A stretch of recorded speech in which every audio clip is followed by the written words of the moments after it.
Meu querido ouvinte, estamos aqui com uma participação especialíssima hoje. Hoje o Joel Duran Alonso está aqui com a gente. Vamos saber um pouquinho mais sobre quem ele é, não é verdade? Ele é formado pela PUCamp de Campinas, né, Joel? Isso, perfeitamente. Exatamente, de enfermagem, turma de 1986. Ele foi professor de enfermagem por 10 anos, lecionando em curso técnico, formando aproximadamente 300 profissionais. Foi preceptor nos hospitais, ensinando a prática da enfermagem. Trabalhou nos anos de 1994 e 1995 na prefeitura local, onde monitorava a UBS, Unidade Básica de Saúde. E também por cerca de 2 anos trabalhou no ambulatório de saúde mental, auxiliando a reestruturação do mesmo junto ao Dr. Breno Montanari. Trabalhou como fiscal da vigilância sanitária por cerca de 4 anos, de 2000 a 2004, fiscalizando as entidades de saúde do município e também por vezes estabelecimentos de outra, como estabelecimentos alimentícios, industriais e outros tantos mais. Ô João, me diz uma coisa, só a vigilância sanitária, só a vigilância daria vários programas, né? Com toda certeza, Anderson, ela é muito ampla. Tá. Tudo depende da vigilância sanitária no que rege alimentos. Desde um carrinho de cachorro quente até uma indústria farmacêutica, ela tem alvará da vigilância sanitária. Um remédio não entra no Brasil sem que a vigilância sanitária permita. Uma indústria farmacêutica não põe um remédio no comércio. Uma indústria alimentícia não põe um remédio, não põe um alimento no comércio, desculpe, sem que a vigilância sanitária esteja ao par. Muito bem. Mas, Joel, vamos abordar hoje uma das matérias que você lecionou lá no ensino médio. Vamos lá, Anderson, perfeitamente. Eu soube que programa de saúde. Enfim, o que é programa de saúde, Joel, e qual que é a sua importância? Anderson, o programa de saúde são as bases higiênicas, a grosso modo falando, que nos permite uma melhor qualidade de vida. As higienes, as coisas básicas da higiene para que nós tenhamos uma boa qualidade de vida, para que você não acabe ingerindo através de alimentos, através de vários tipos de contaminações, micro-organismos nocivos à nossa saúde. Tá. Joel, agora vamos começar conversando sobre coisas assim, bastante simples, corriqueiras da nossa vida, né? Que podem influir muito no decorrer dela, como, por exemplo, a higienização dos alimentos. Bem escolhido o seu tema, Anderson. Os olhos, Anderson, não tem microscópio. Então o teu olho, ele não vê o que você leva à boca. Então, nós tocamos no alimento, e muitas vezes tocamos no alimento, tocamos na terra, tocamos em várias coisas, no pó, no dia a dia, e vão levar essas parcelas microscópicas à boca, que podem nos trazer uma doença. Entendi. O seu olho, ele não vê o vírus da gripe, não é? Não, nem tampouco da rubéola, do sarampo, da AIDS, mas você sabe que a doença existe, né? Uhum. E imagino, hanseníase também. Claro, inclusive a hanseníase, ela já tem uma citação bíblica. Você se lembra que na Bíblia eles perguntavam, eres limpo ou sujo? A tuberculose, você não vê a bactéria da tuberculose, você não vê um estreptococo que te dá amidalite, você não vai ver uma bactéria que te dá meningite, uma bactéria que te dá pneumonia, a leptospirose transmitida pelo rato e outras tantas doenças, né? Tá certo. Mas tem outros causadores de doenças, por exemplo, os protozoários, né, João? Sim, claro, os protozoários. Eles são uma doença de Chagas, é isso mesmo? Chagas, perfeitamente, é uma das doenças de Chagas, a ameba, a cercária, que eu me lembro, elas são protozoários. Não posso te dizer bem ao certo, mas são protozoários que também causam doença. Ah, entendi. É importante que a gente entenda, né, como pequenos cuidados, né, cortam um ciclo de doença, não é? Cortam. Toda a doença, ela tem um ciclo. Entendi. Se você não pegar o vírus da gripe, você não vai ficar com gripe. Por exemplo, se você come a carne de porco, que vai te causar a tênia sorium, ou a carne de boi, que causa a tênia saginata, não comendo ela crua, você não vai adquirir a doença. Ah, entendi. A ameba, ela é muito circulada em água. Se você tomar cuidado com a verdura, como a gente vai falar mais pra frente, então você vai acabar não tendo a amebíase, que é uma doença terrível. causa diarreias, um desconforto abdominal tremendo. Muito triste. Então, vamos lá. Higienização de alimentos. Vamos conversar sobre isso aí. Todo alimento tem que ser higienizado, né? Todo alimento tem que ser higienizado antes de ingerir, né? Se você não higienizar o alimento, você vai acabar ingerindo germes nocivos à sua saúde, né? Então, as bactérias, as coisas, elas estão aí para a gente ser ingerida. E imagino, porque até na colheita, né? A gente fica exposto desse plantio, a pessoa que colhe, manuseia o alimento, enfim, né? O alimento, Anderson, ele fica exposto desde o plantio até a colheita e o armazenamento. Ele está exposto à contaminação.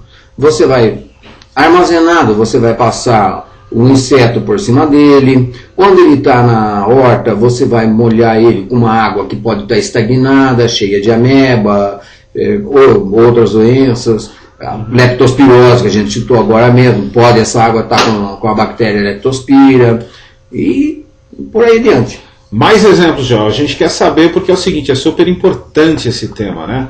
Dê mais algum exemplo aí pra gente, João. Por exemplo, em relação a frutas. Em relação a frutas, as frutas, elas são plantadas, elas são cuidadas, elas vão ser adubadas, mas o que vai acontecer com as frutas? Colhidas com essas mãos que podem estar contaminadas.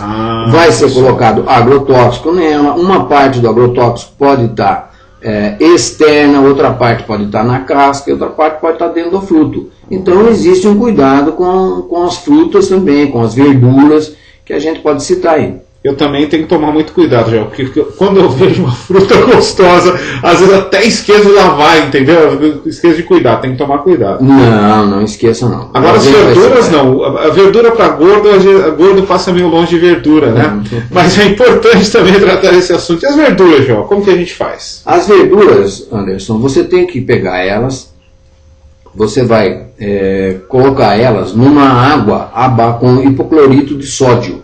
Que é normalmente o cloro de lavadeira aí.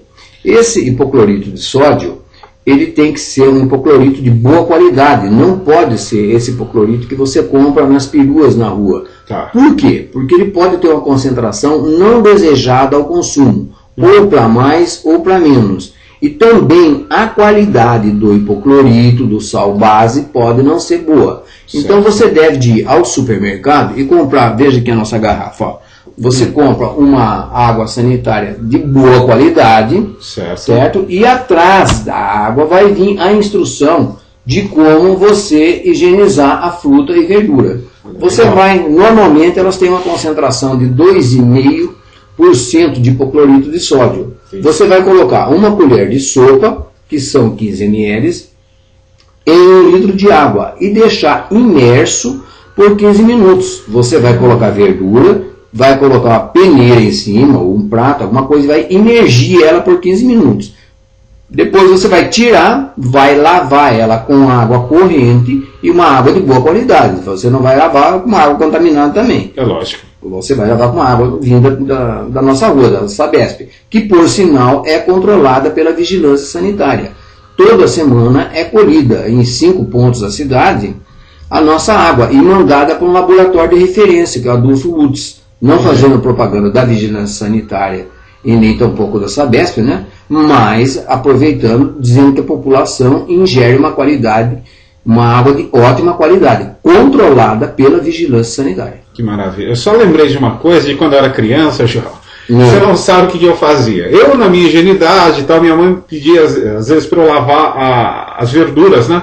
Eu lavava com água, sabão e depois dava uma torcidinha. Meu Deus. Agora, as frutas, Joel. As frutas, elas devem ser lavadas com água e sabão. Certo. Então quer dizer, eu mudei o negócio. Eu errei. Quando eu era criança, eu devia lavar as frutas. As frutas com água e sabão.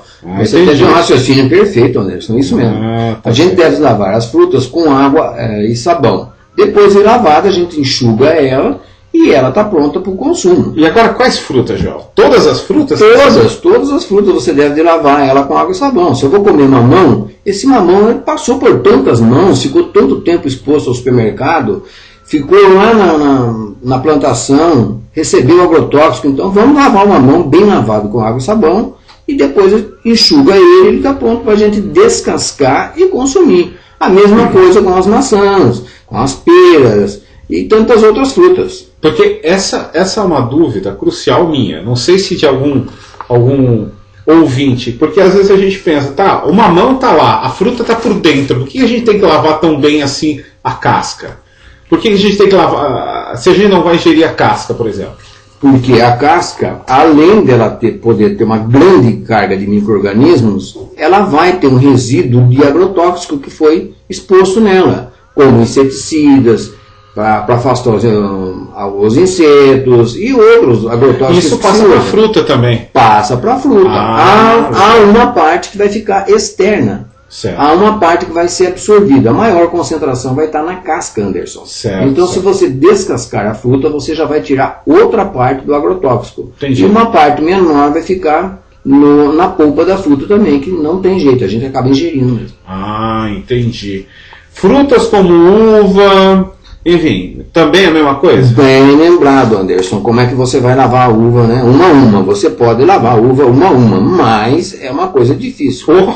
Então, você pode higienizá-la com o velho processo que a gente acabou de falar, com hipoclorito, a solução de 2,5, né, em 1 litro de água. Você coloca lá, deixa imerso, depois você retira, lava em água bem pura e pronto. Se você quiser comprar também na farmácia o hipoclorito, é o hipoclorito mais puro, mas o do supermercado também é muito bom. Ele se chama solução de Milton. Certo. Aí você vai ter atrás o modo de uso também. Boa, boa. E agora, em relação às latarias, vidros, como palmito, caixa, Tetra Pak e tal, galão de água, e aí?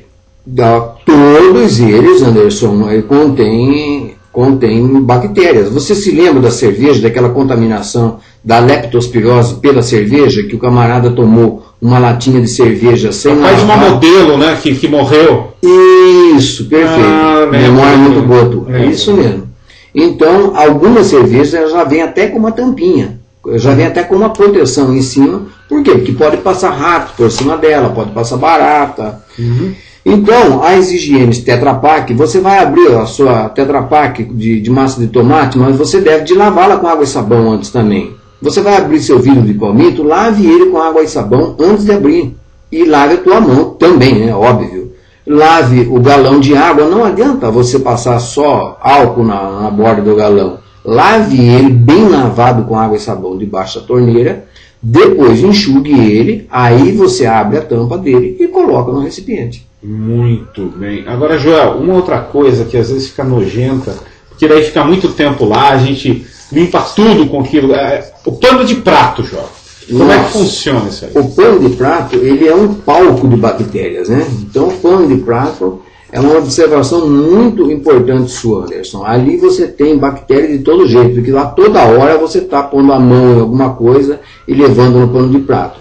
Então, nas visitas da vigilância sanitária, como eu fui fiscal e também fiz área de alimentos, uma das coisas que você proíbe em cozinha, é proibido em cozinha você enxugar os talheres. Não se enxuga talheres. Ah, é? Claro. Olha só, e puxavam minha orelha sempre para enxugar os talheres, então é besteira. Não, talheres, na verdade, você não deve enxugar panela, você não deve enxugar tampa de panela, prato. Você deve colocar no escorredor, depois de lavados com água e sabão, enxaguados em água corrente, colocá-los no escorredor e deixar que eles se sequem ao natural. Porque depois você vai usar o pano de prato que está cheio de bactéria, não vai adiantar nada, né? Não vai adiantar nada, você vai contaminar a tua... Tá. Joel, muitíssimo obrigado. Nosso tempo aqui já está urgindo da sua participação, que foi fantástica. Esperamos contar com você sempre que puder. Valeu, hein, Joel? Pois não, estamos aí. Valeu. Quando você quiser, convida a gente que a gente está aí. Brigadão. Meu querido amigo, vamos continuar a nossa programação então.